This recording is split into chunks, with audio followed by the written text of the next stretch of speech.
Mr. Speaker, the term Chief of Staff as head of the military is now virtually unused internationally and has been relegated to an appointment in a subordinate unit to the head of the military. For most militaries, the head is now called Chief of Defense Staff, Chief of Defense, or Commander of Defense Force. Mr. Speaker, the name Chief of Defense Staff is now more recognized across the regions and throughout the Commonwealth of Nations. In our own Caribbean region, Jamaica Defense Force has a Chief of Defense Staff.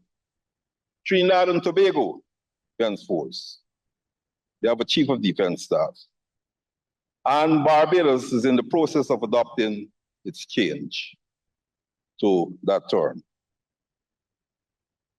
Mr. Speaker, a change in nomenclature holds the potential to strengthen our nation's defense structure and align it with modern approaches to military leadership worldwide.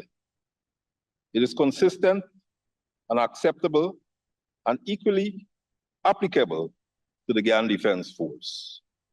Mr. Speaker, notably, there has been frequent and constant clarifications on the appointment of Chief of Staff at various forums attended by the head, current Chief of Staff of the Guyana Defence Force, as the appointment now refers to, as I mentioned before, someone appointed in a subordinate unit, for example, like a division or Army Corps headquarters.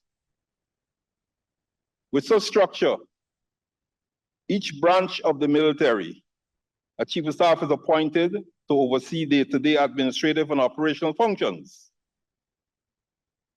They exercise executive management authority as delegated by the Chief of Defense Staff.